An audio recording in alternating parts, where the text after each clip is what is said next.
জুলাই একটি তাৎপর্যমণ্ডিত গণঅভ্যুত্থান বিপ্লব। এই বিপ্লব নিঃসন্দেহে কোন অংশেই ফরাসি বিপ্লবের চাইতে কম নয়। ফরাসি বিপ্লব ছিল মানুষের অধিকার, নাগরিক অধিকার প্রতিষ্ঠিত করা সেই বিপ্লব। তো আমরাও তারা সামন্ত শ্রেণীর বিরুদ্ধে উঠতি বুর্জোয়া শ্রেণীর সংগ্রাম ছিল, তাদেরকে অধিকার, সেই অধিকার রক্ষার সেই সংগ্রাম ছিল, সেই রক্তাক্ত সংগ্রাম করে দিত। রক্ত ঝরে, প্রতিটি বিপ্লব গণঅভ্যুত্থানে রক্ত ঝরে, কিন্তু এই জুলাই বিপ্লবে যত রক্ত ঝরেছে এক মাসে, এইটা ফরাসি বিপ্লবের সময়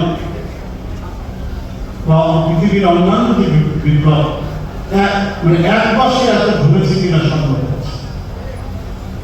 গ্রামের পর গ্রাম, শহরের পর শহর, আর প্রতিদিন রাজধানী ঢাকায় শুধু তরুণের লাশ পড়ে আছে।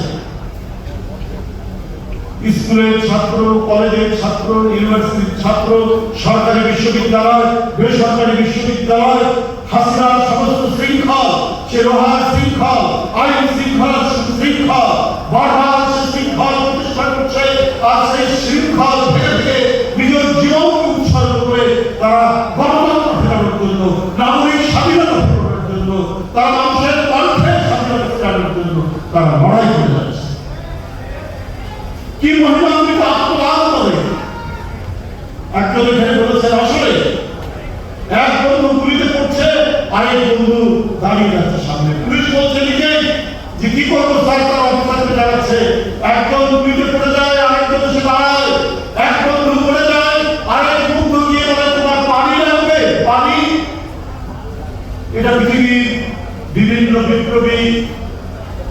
বিপ্লবের মধ্যে এই দৃষ্টান্ত দেখা যায়। সেই দৃষ্টান্ত আমরা জুলাই বিপ্লবে দেখেছি। কি করে শেখ হাসিনা এইরকম ঘৃণ্য ঐশাসিক ফ্যাসিস্ট তার নিজের দেশে স্কুল, কলেজ, ইউনিভার্সিটির সন্তানদেরকে হত্যা করতে দ্বিধা করে।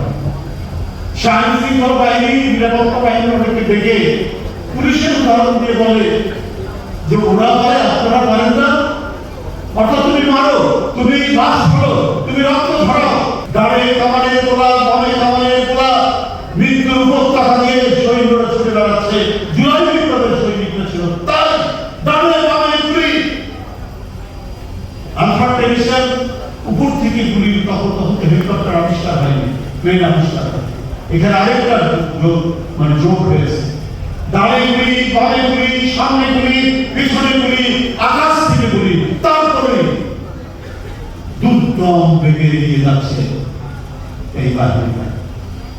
শেখ হাসিনা তারপরেও ক্ষমতা আন্দোলনে বিনারত। যখন দেখছে নরসিংদীর জেল ভেঙে ছাত্ররা 900 জন বন্দীকে বের করে নিয়ে গেছে, তখনও তার প্রবর্তন হয়নি। ক্ষমতার জন্য কাল নিজের সন্তানের রক্তের উপর হেঁটে যেত, তারপর দ্বিধা নেই। এটাই আমাদের